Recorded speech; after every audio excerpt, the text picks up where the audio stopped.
দেখতে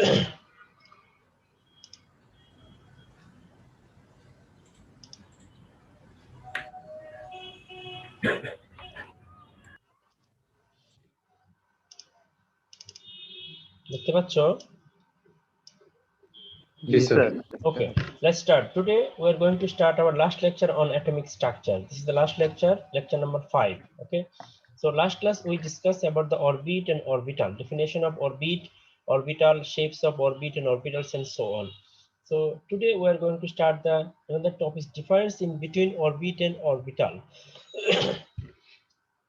This is the simple definition of orbit and orbital. There are some stationary shells around the nucleus with defined quantity of energy along with electrons move. These are called energy level or our orbits. I discussed many times the definition of orbit and orbital. An orbital are the wave function which express the region where the probability of finding electrons is maximum. Orbits are designated by n, small n. The value of n is 1, 2, 3 is designated by k, l, m, and op shells. And orbitals is expressed by SPDF, sharp, principal, diffuse, and fundamental, originated from this SPD and F orbitals. Orbit represent the two-dimensional motion of electrons, and orbital represent three-dimensional space electronic motion around the nucleus. All orbits are circular. Orbitals have different shape. For example, S orbital is spherical, P and D orbital is dumbbell shaped. An orbit contains maximum 2n square electrons, where n is the maximum principal quantum number, and each orbital contains maximum 2 electrons having opposite spin according to the Pauli's exclusion principle that we discussed in our previous class. Okay. Last one, the energy of electrons in different orbit is different. The order of increasing energy is 1, 2, 3, 4. That means with the increasing of distance from the nucleus of orbit, the energy will be increased. The energy of orbital in an orbit is equal, such as the orbital of p subshell or suborbital px, py, pz all are same energy.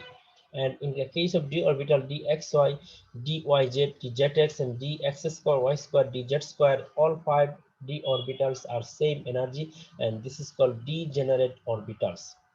So these are the difference in between orbit and orbitals. Just read and memorize, try to memorize this. Okay. Next one is electronic configuration of atom. From the value of different quantum numbers, maximum number of electrons are present in different energy level, and basis of configurants, electronic configuration in principal energy level can be easily calculated by the following table. And this is very important table in here. The principal quantum number 1, 2, 3. This is K shell, L shell, M shell. So I discussed that just number 3, the principal number quantum number 3, M shell. So subsidiary quantum number 0, 1, 2. That means this is 3s, 3p, and 3d, because 3 from principal quantum number 3, and L equals 0 s orbital, L equal 1 p orbital, L equal 2 d orbital. Okay. So in here, this is magnetic quantum number, not negative. It is spelling mistake in this book. Magnetic quantum number smell, and you already know it's very well. So in the case of 3s, 0, the value of magnetic quantum number is 0. When L equal 1, this is plus 1, 0, minus 1.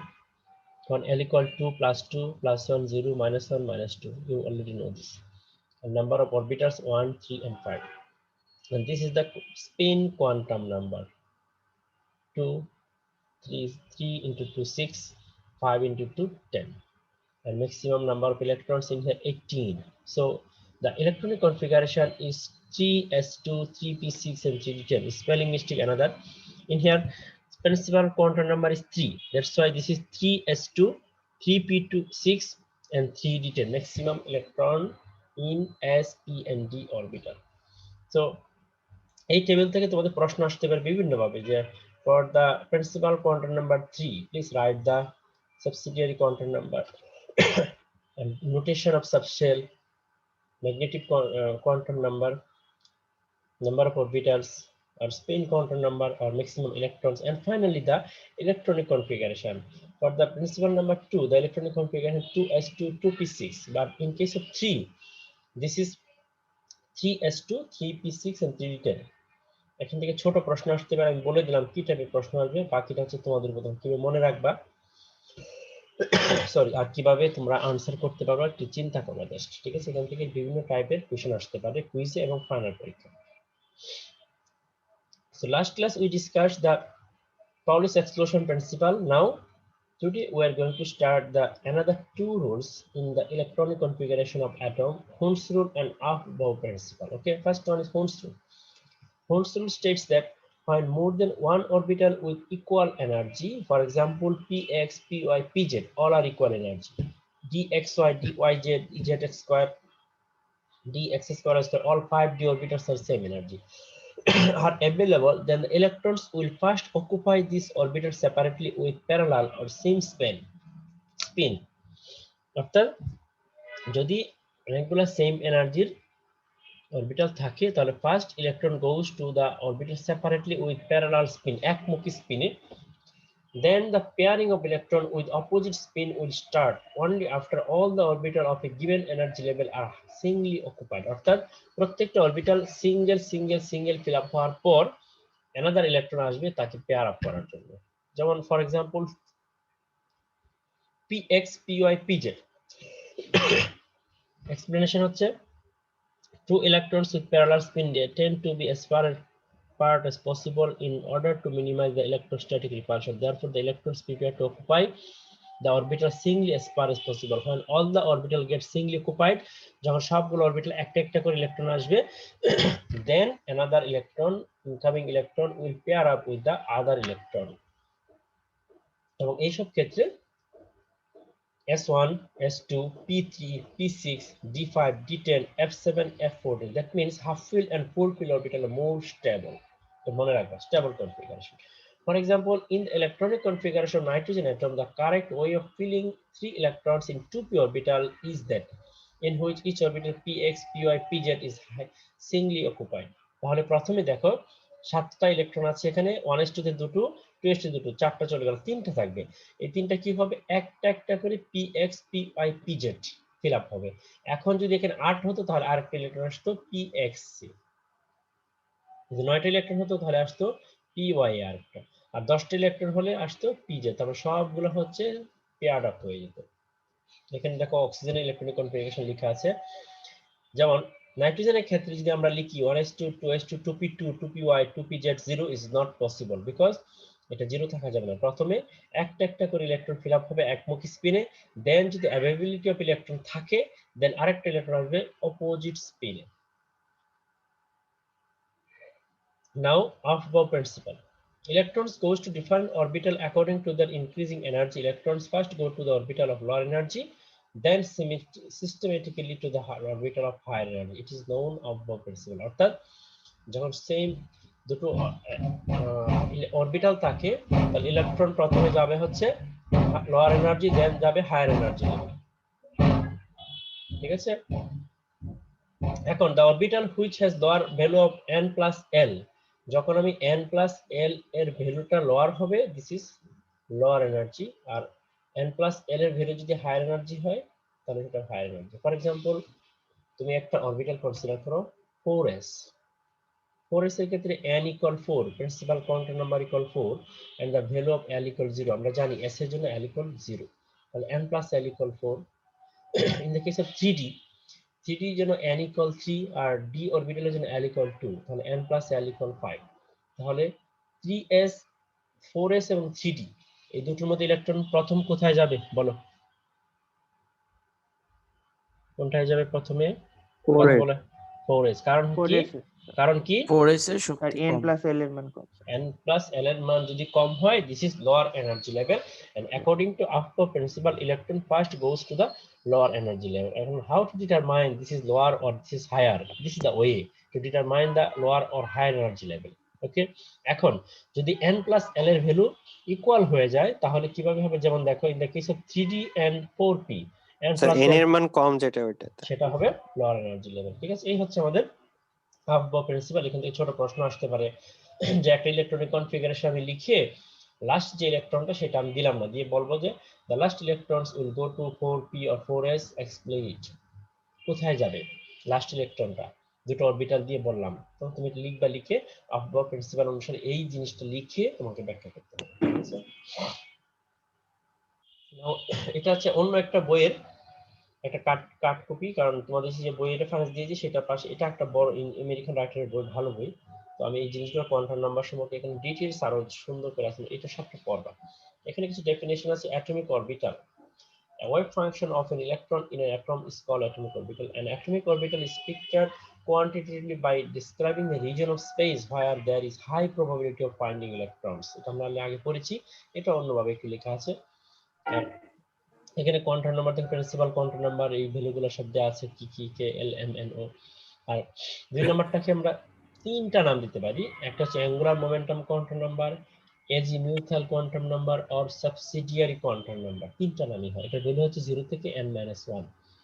আর এই টেবিলটা আমরা already discuss করেছি। এখানে দেখো n = 4 হলে l এর value হচ্ছে 0 1 2 3, চারটা ভ্যালু। তাহলে m এর ভ্যালু কত হবে?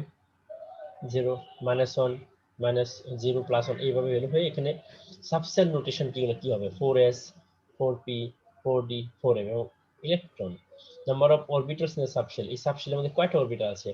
s4s আছে একটা, 4p তে 3টা, d তে 5টা, আর f 7। তাহলে এখানে আমি পাশে নাম্বার অফ ম্যাক্সিমাম ইলেকট্রন লিখতে পারবো, এটাকে 2 দ্বারা গুণ করব, 2, এখানে 6 10 14। তাহলে তোমাদের পরীক্ষায় বিভিন্ন টাইপের প্রশ্ন আসতে পারে এইসব টেবিল থেকে, এই জন্য আমি এটা দিয়েছি। যেমন n = 4 হলে তোমাকে বলা হতে পারে সাবসিডিয়ারি কোয়ান্টাম সংখ্যা ভ্যালু লিখো, ম্যাগনেটিক কোয়ান্টাম সংখ্যা ভ্যালু লিখো, স্পিন কোয়ান্টাম সংখ্যা ভ্যালু লিখো, সাবশেল নোটেশন লিখো, এবং each subshell how many electrons contain maximum, please write this. এই টাইপের প্রশ্ন আসতে পারে, সো এটা ভালো করে পড়া সবাই। আর এই যে l = SPDF, l এর ভ্যালু 0 হলে s, p হলে 1, এই সুন্দর করে লেখা আছে এখানে। and magnetic quantum number value হবে -l to +l, এটা সবাই বলেছি। আর স্পিন কোয়ান্টাম নাম্বার হচ্ছে +12 and -12। এই জিনিসগুলো একটু আবার পড়বা এখান থেকে। এখন ইম্পর্টেন্ট জিনিস আমি লাস্ট ক্লাসে বলেছিলাম যে তোমাদের কিছু কোয়ান্টাম নাম্বারের সেট দিয়ে বলবো, is this permissible or not permissible, explain ইট, তোমাকে ব্যাখ্যা করতে হবে। প্রথমে আমাকে বলো এট কি, পারমিসিবল না নট পারমিসিবল? Not permissible. কেন? Not sir.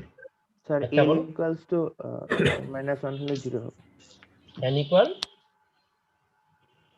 স্যার L এর ভ্যালু 1 হবে না। Equal to 1 হলে sir L is equal to sir L 0 এর হবে। ভ্যালু 0 হবে। ওকে। আর বি কি, বিটা কি পারমিসিবল? হ্যাঁ স্যার। কেন? স্যার 1 হলে না মাইনাস স্যার 1 পারমিসিবল হবে না স্যার। L এর মান 2 হবে স্যার। L এর পারমিসিবল মান না স্যার। m এর ভ্যালু L এর ডিপেন্ড মান করে 2 কিসের হবে। উপর? হ্যাঁ, m এর ভ্যালু ডিপেন্ড L করে এর উপর। l এর L এর উপর। উপরে। সো l যেহেতু 1, এটা -1 হবে, 0 হবে, +1 হবে, but -2 is not possible, so it's not Yes, sir. Permissible. C টা বলো তো, সি ঠিক আছে? জি স্যার। সি ঠিক আছে স্যার। আর ডি ঠিক নেই স্যার। কেন m ঠিক নাই? equal 1 কেন? M equal 1 1 প্লাস হবে অথবা স্যার। মাইনাস প্লাস হাফ আর মাইনাস হাফ। স্পিন কোয়ান্টাম সংখ্যা always +12 or -12, not 1 or 0, okay? Yes sir. জি স্যার। এখন নিচে সেটে আসো, এখানে 7.11 এ এটা বলো permissible or not permissible? Not permissible sir. Not permissible n এর মান 0 sir N 0 sir. And n 0 কি 0 হতে পারে? No sir. না না স্যার। কারণ 0 হলে তো এনার্জি লেভেলই থাকবে না, Yes, sir. ইলেকট্রন কোথায় থাকবে, কোয়ান্টাম সংখ্যায় কোথায় থেকে আসবে? কিছুই আসবে, নাথিং। Yes sir. হ্যাঁ, বি বলো, জি স্যার।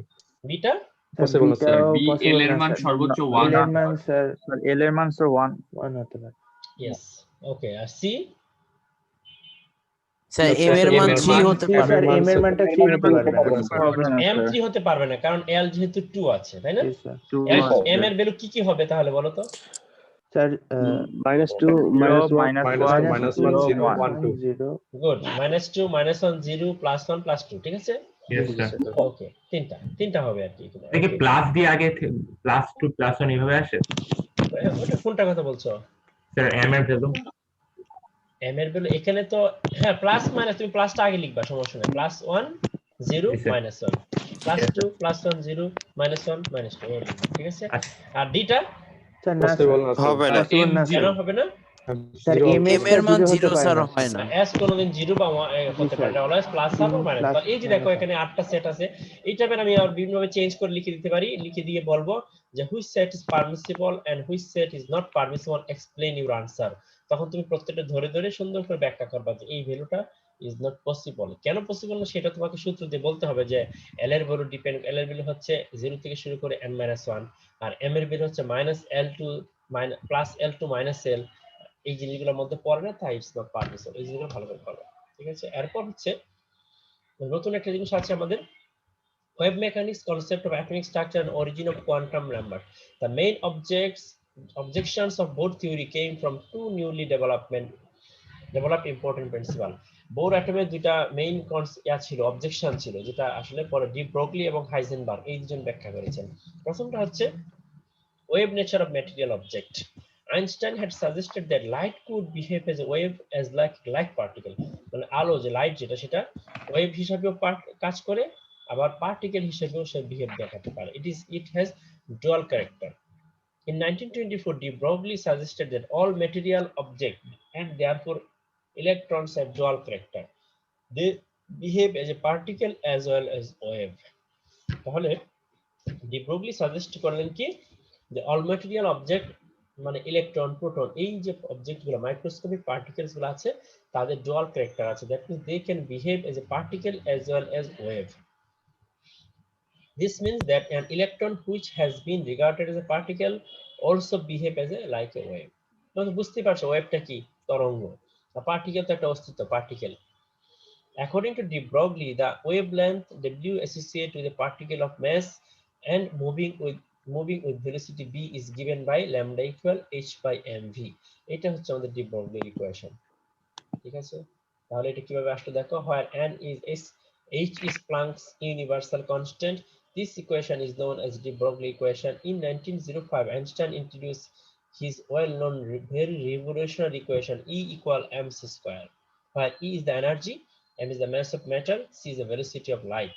তাহলে এখানে for a photon E equal h nu আমরা জানি, তাহলে E এর ভ্যালুটা এখানে বসাও, mc square equal h nu, তাহলে hc by lambda equal, এটা সমস্যা hc by lambda লিখতে হবে কারণ আমরা এখানে new equal c by lambda, এটা কিন্তু নিউ ভি না, এটা এই যে আমি লিখেছি new equal frequency c by lambda।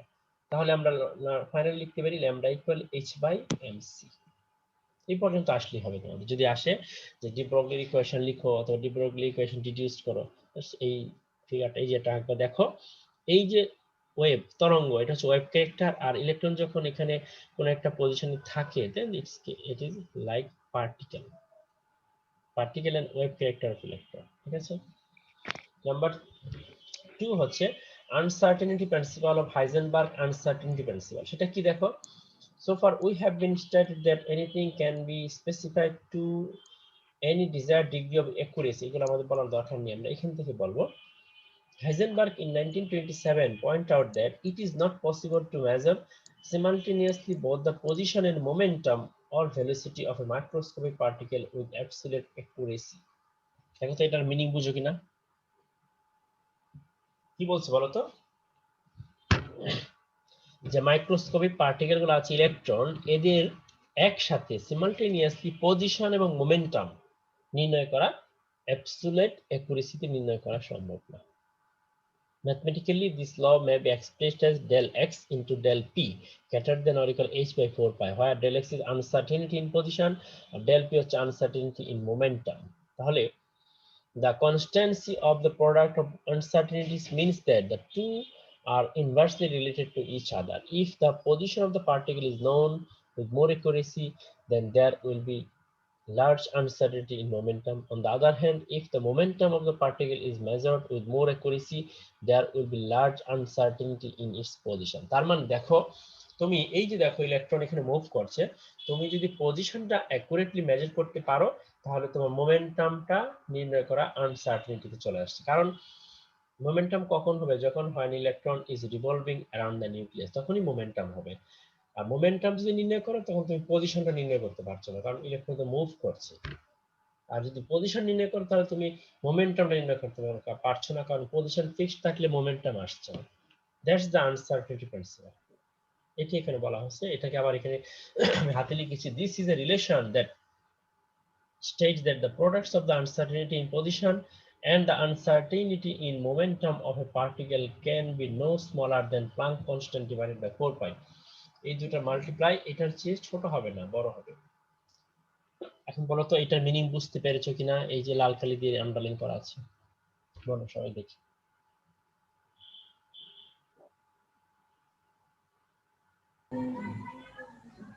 একজন বলো। জি স্যার, বোঝা গেছে। বুঝতে পেরেছো?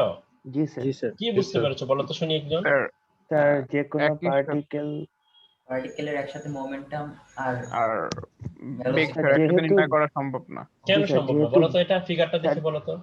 স্যার একটা যেহেতু বাইর বেগ করলে থাকছে, আরেকটার অবস্থান অনিশ্চয় হয়ে যায়। হুম, স্যার যেহেতু বেগ থাকছে, বেগ থাকলে তো তার পজিশন ঠিকভাবে জানা যাবে না। এক্স্যাক্টলি তাই। আর যদি পজিশন থাকে তাহলে মোমেন্টাম থাকবে না। জি স্যার। এটাই বলা হচ্ছে, এখানে কথা লেখা আছে, তোমরা পরীক্ষায় আসে যে হাইজেনবার্গ আনসার্টেনিটি প্রিন্সিপাল লিখো, তাহলে তোমরা এইখান থেকে লিখবো যে হাইজেনবার্গ ইন 92 এতটুকু লিখে এত লিখবা, এতটুকু এই পর্যন্ত। এটা লেখার পর এইটার পাশে এই কথাটা লিখবা, এই যে বাংলা এই কথাটা, এই যে আমি যে হাতে লিখেছি। বুঝতে পেরেছো? তার প্রথমে তোমরা এখান থেকে শুরু করবা যে হাইজেনবার্গ ইন 1927, এটা লেখার পর এই ম্যাথমেটিক্যাল এক্সপ্রেশনটা লিখবা, এটা দুটো পরিচয়টা লিখবা, লেখার পর তুমি এই কথাটা লিখবা, লেখার পর শেষে তুমি এতটুকু লিখে দিবা। এটা হচ্ছে এটার মিনিং। এতটুকু লিখলে হবে, 2 বা 3 নাম্বার থাকবে, এনাফ। বুঝছেন? আন্ডারস্ট্যান্ড? জি স্যার। জি স্যার। এই হচ্ছে আমাদের আজকে চ্যাপ্টারের পড়া। এই চ্যাপ্টারটা, এই পেজটা রিপিট হয়েছে, ইগনোর দিস। ওকে, সো আজকে চ্যাপ্টারের পড়া হচ্ছে এই পর্যন্ত। আমি রেকর্ডিংটা অফ